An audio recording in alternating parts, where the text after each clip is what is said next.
Lebih lengkap kita ulas hasil persidangan yang sudah berlangsung 4 kali sidang dari kasus kematian Prada Luki. Kita bahas bersama mantan Kabais TNI Soleman Ponto. Pak Soleman, selamat malam. Ya, selamat malam. Hadir juga bersama saya ada pakar hukum pidana Heri Firmansyah. Mas Heri, selamat malam. Selamat malam, Assalamualaikum warahmatullahi wabarakatuh. Waalaikumsalam. Saya mau ke Pak Soleman dulu. Pak Soleman, 4 kali sidang sudah berlangsung dan saya mendengar ini keterangan-keterangan terdakwa maupun juga dakwaan termasuk juga saksi. Pertanyaannya apakah sebegitu kerasnya begitu Pak Soleman? Ya. Apa yang terjadi keseharian di dalam militer kita ini? Ya, memang keras. Itu bayangkan, itu teman sendiri kalau ketangkap musuh. Bagaimana? Kenapa sampai sekeras itu, Pak Soleman? Ya itu tadi bilang, kalau musuh yang nangkap, apakah lembut? Pasti lebih keras dari itu kan? Kan standarnya, kalau dia tertangkap musuh, pasti akan disiksa untuk minimal ditanyakan, di mana pasukan utamamu? Kan itu. Jadi dalam kasus Prada Luki ini dengan keterangan-keterangan yang masih berlangsung ya, sidangnya masih 4 kali dimulai gitu, masih ada sidang-sidang berikutnya dan pemeriksaan saksi lainnya, adalah ini memang sebenarnya dengan keterangan-keterangan ini sebenarnya ini hal yang biasa dilakukan begitu dalam keseharian seorang militer? Di militer itu biasa itu. Itu udah biasa kita itu menerima seperti itu bukan hal yang luar biasa. Itulah sebabnya. Karena kita masyarakat biasa yang mendengarnya luar biasa. Iyalah, kita tentara kok. Kan kita dilahirkan bukan untuk bertempur dengan orang sipil, bertempur sesama militer. Sesama militer ya sama kerasnya. Terbayang enggak kalau kita ditangkap musuh? Kira-kira dipaksa seperti itu enggak? Tapi bukan berarti artinya dengan kekerasan itu menyebabkan orang meninggal ya? Nah itu kan makanya di KUHPM diatur tindakan atasan terhadap bawahan yang mengakibatkan bawahan itu mati, kan itu ada pasal 131 itu 9 tahun. Pak Soleman, tapi bagaimana caranya membedakan antara tadi memang keseharian biasa saja kalau misalnya ada yang salah kemudian ditindak dengan kesengajaan yang berujung pada kematian seseorang? Yang jelas tidak mungkin ada kesengajaan penghukuman itu untuk membunuh orang, itu pasti tidak. Tetapi penghukuman seperti itu untuk pembinaan berujung kematian itu bisa. Tetapi itu direncanakan untuk dimatikan pasti tidak. Itu sudah pasti itu. Tetapi kalau akibat dari penindakan seperti itu mengakibatkan kematian, ya bisa saja. Tapi kan harus butuh bukti dalam juga kan Pak Soleman untuk membuktikan ya, apakah ada unsur. Mau dibuktikan atau tidak, tapi yang jelas tidak mungkin atau tidak ada atasan itu merancang pembunuhan dengan penyiksaan seperti itu, pasti tidak. Tapi kalau merancang untuk pembinaan, iya. Akibat pembinaan itu kelewatan mengakibatkan orang mati, bisa saja. Itu masuk unsur pidana? Ya masuklah. Kan ada pasal 131 KUHPM.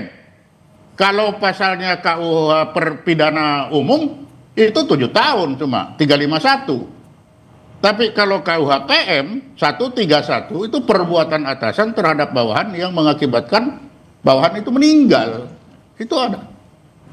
Oke, Mas Heri, kalau pandangannya Mas Heri sendiri bagaimana sebenarnya? Gimana caranya membedakan antara tadi memang keseharian yang kemudian begitu di dalam militer sendiri itu kemudian merupakan suatu pembinaan dengan unsur kesengajaan nih? Ya, tentu dalam kita melihat ini tindak pidana atau tidak, kita tidak menegasikan dulu lah masalah budaya atau culture yang terbangun di instansi ya, tapi kita melihat perbuatan materialnya bahwa ada yang meninggal dunia. Maka dalam KUHPM tadi sudah disinggung Undang-Undang 31 tahun 1997 kan juga sudah diatur di pasal 131 kan, kalau meninggal mengakibatkan kematian maka sanksi pidananya adalah 9 tahun penjara. Nah, ini jadi hal yang perlu kita catat betul ya, bahwa hal ini pun di dalam KUHPM juga dianggap sebagai satu perbuatan pidana. Masalahnya kan yang tadi pertanyaan Mbak Audrey itu adalah lebih mengarah ini kesengajaan atau tidak, begitu kan? Dia menyebabkan seorang ini sampai meninggal. Ya, kalau kita lihat dari dakwaan itu kan tadi 131 ya. ada penganiayaan yang dilakukan. Nah, penganiayaan yang dilakukan ini pastinya ada unsur kesengajaan ya ketika melihat dari luka-luka yang ditimbulkan. Nah, persoalannya apakah ini spontanitas atau direncanakan tadi kan? Ini yang kemudian harusnya jadi perhatian dalam persidangan. Yang harus diungkap adalah di fakta persidangannya nanti. Untuk digali lebih jauh dari keterangan saksi begitu ya, hasil bukti visum misalnya yang dimiliki, dan juga mungkin ada informasi-informasi sumber lain yang bisa digunakan dalam memberikan keyakinan hakim untuk memastikan ini ada unsur kesengajaan atau tidak. Karena kalau mau didorong ke arah yang lebih berat, walaupun di pasal 6 KUHPM itu kan ada juga pengaturan mengenai pidana sanksi yang maksimal, yaitu pidana mati misalnya. Tapi kan kalau sudah menggunakan ketentuan pasal 131 ini sudah tertutup kemungkinannya untuk karena dikenakan pasal penganiayaan maksimal 9 tahun penjara gitu ya. Penganiayaan itu kan berarti ada rentetan kekerasan yang dilakukan ya. Berarti tidak langsung serta-merta menimbulkan kematian. Seperti kalau kita melihat di KUHP ya kan ada 338 pembunuhan biasa dan pembunuhan berencana mort dalam pasal 340 KUHP. Mas Heri, ini gimana caranya membuktikan? Tadi kan kalau ada unsur dugaan penganiayaannya berarti ada unsur dugaan pidananya. Tapi yang ini dilakukan berjemaah ya, 22 orang karena yang sudah ditetapkan sebagai tersangka dan kini sudah terdakwa. Gimana caranya mengetahui ini ada unsur kesengajaan atau enggak? Apakah harus dicari dulu siapa dalangnya, otaknya? Ya, jamaah ini biasa kalau berpikir buat positif ya, tapi kan yang dimaksud tadi Mbak Audrey adalah dilakukan secara bersama-sama dan lebih dari satu orang pelaku, maka memang tentunya pasti ada katakanlah orang yang sebagai aktor intelektualnya lah begitu ya, orang yang sebenarnya dari awal punya peran paling harus dominan. Harus diketahui dulu itu juga? Ya, peran paling dominan. Mungkin dalam proses penyidikan kan tidak langsung serta-merta bisa menemukan hal itu, Mbak Audrey, itu secara teori memang demikian. Tapi pada faktanya ketika kita bicara tentang penyidikan ini kan kayak kita menemukan puzzle dan ingin menjawab dari puzzle itu kan, mana yang bagian wajah gitu kan, body sampai kepada tubuh bagian belakang ekor misalnya kalau dia punya ekor begitu. Jadi hal ini menurut saya sah-sah saja misalnya menyasar pada tidak langsung atau tidak bisa langsung ditemukan ya pelaku intelektualnya. Tapi dari keterangan-keterangan tadi itu kan akhirnya mengerucut pada satu kesimpulan kan, bahwa ada pihak yang mungkin mengkomando hal itu. Nah ini yang menurut saya perlu untuk lebih diuraikan, lebih dieksplorasi dalam sidang pengadilan nanti. Dan kemungkinan ini adalah atasan begitu, tidak tertutup kemungkinan untuk bawahan-bawahan kan yang mengeksekusi langsung begitu? Ya bisa saja, tapi dalam KUHPM itu kan sebenarnya ada juga tidak hanya delik komisi ya, ada istilahnya delik omisi, nanti izin Pak Sulaiman mungkin juga bisa menyampaikan begitu kan. Ketika dia tidak melakukan sesuatu yang harusnya jadi kewajiban hukumnya, misalnya menghentikan sesuatu yang seharusnya dihentikan berdasarkan kepangkatannya tadi, juga bisa dikenai satu perbuatan pidana. Dan itu yang tadi banyak di sidang kita dengar sebenarnya, bagaimana kalau seorang atasan dengan pangkat ini melakukan pembiaran ya? Ya harusnya dia bisa nggak betul tadi melakukan sesuatu untuk menghentikan hal itu begitu. Seharusnya bisa nggak Pak Sulaiman ketika atasan begitu melihat bawahannya dianiaya harusnya bisa menstop? Berarti bisa. Artinya ada will atau enggak begitu ya? Bisa lah, atasan pasti bisa, namanya atasan raja. Kenapa kemudian dibiarkan? Nah itu dia, apakah dia membiarkan atau dia punya standar sendiri untuk pembinaan itu sampai di mana? Ada kalanya kita atasan itu kita biarin, coba berapa sih? Tapi ternyata kebablasan ya nasib itu. Standarnya standar pembinaan itu gimana Pak Sulaiman, biar kita tahu nih antara standar memang untuk pendisiplinan dengan penganiayaan.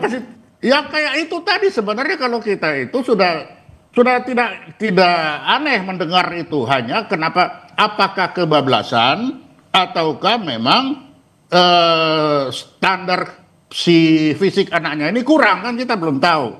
Tapi kalau hal yang begitu itu biasalah, kalau di dalam kehidupan tentara itu bukan hal yang luar biasa itu pembinaan seperti itu. Oke, karena saya juga orang awam gitu ya, masyarakat biasa Pak Sulaiman. Jadi gimana nih batasan-batasan yang bisa kita terima di logika kita antara tadi tindakan untuk pendisiplinan seseorang untuk mengarah ke lebih baik sebagai tentara dengan tadi ada unsur pembiaran, penganiayaan, bahkan sampai menimbulkan korban jiwa. Makanya kalau kita lihat aja tadi kan pasal 131 itu tindakan atasan terhadap bawahan yang mengakibatkan bawahan itu mati. Ya itu kan itu. Berarti adalah itu tanggung jawab yang paling atas. Iya itu. Tapi yang jelas di situ tidak dilihat bahwa seorang atasan tidak akan merencanakan pembunuhan, pasti tidak. Tetapi tindakan-tindakannya yang dapat mengakibatkan kematian, iya bisa terjadi. Itulah sebabnya lahirlah 131 itu. Berarti kalau permintaan dari orang tua korban Pradaluki meminta untuk pengubahan pasal menjadi pembunuhan berencana, artinya bisa atau nggak Mas Er? Nanti ya usai jeda ya, bersama kami sampai Indonesia Malam.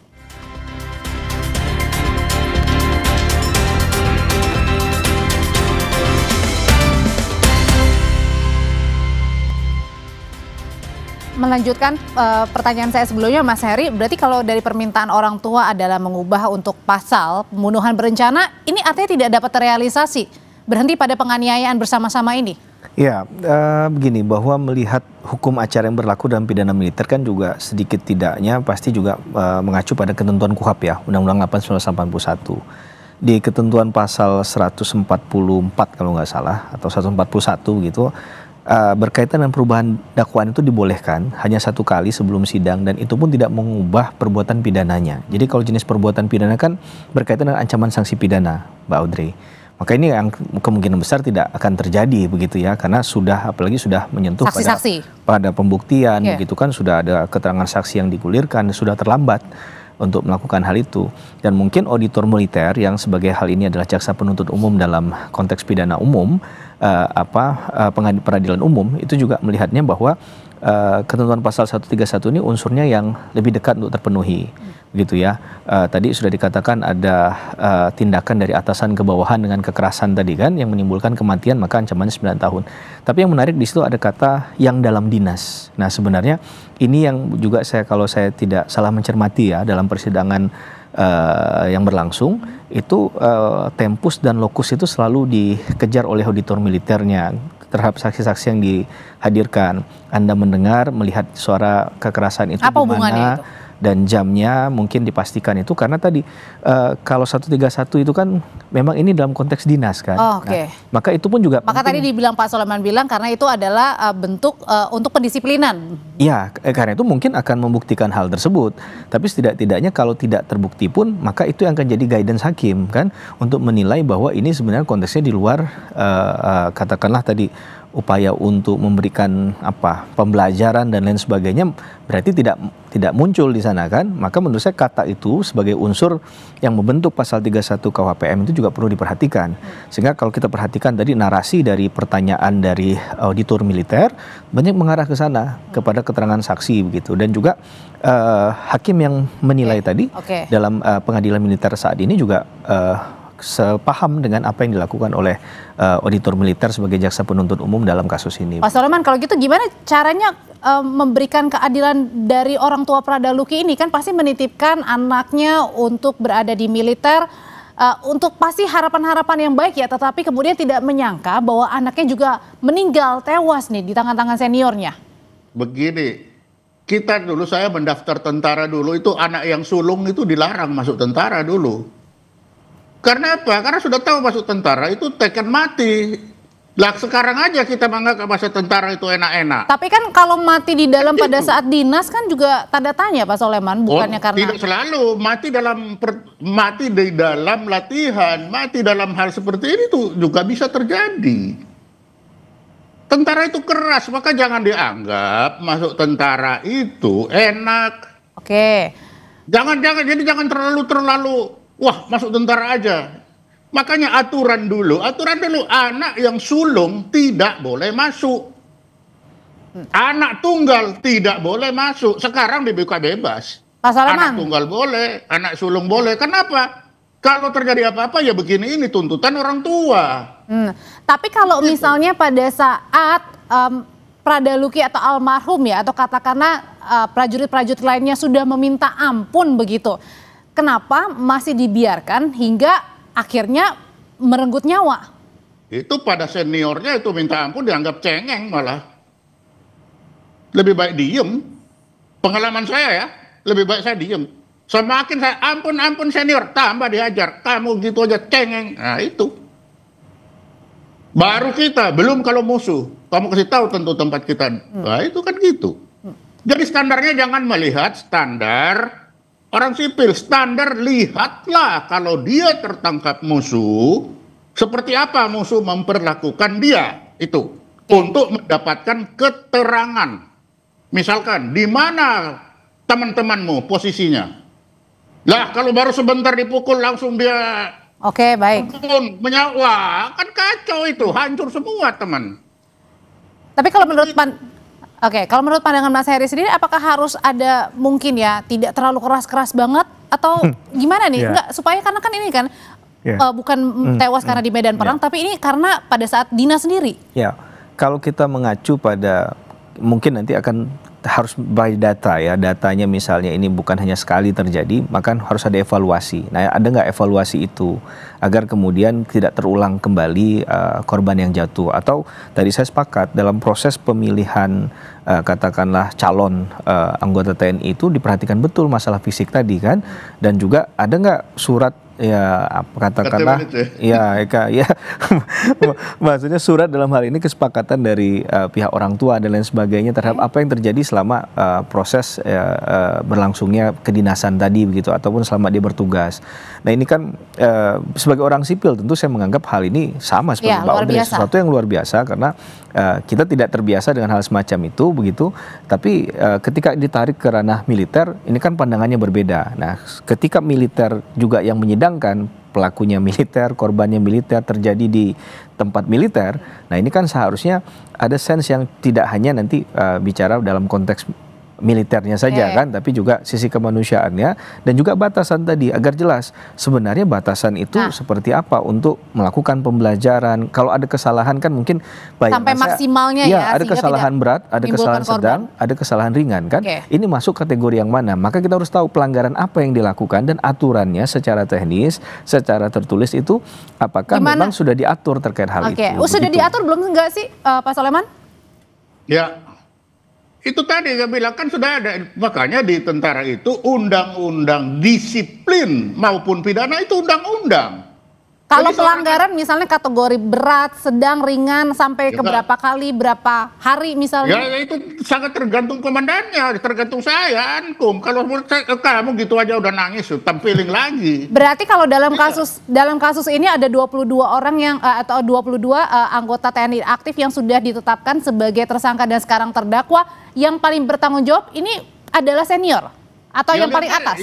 Ya kita bisa lihat aja di persidangan siapa yang nyuruh, apakah wah ini anak sudah sekarat kok nggak ditolong atau di apa, ya kita lihat aja di waktu di persidangan itu. Kan kita tidak bisa dari luar melihat seperti itu, nggak bisa.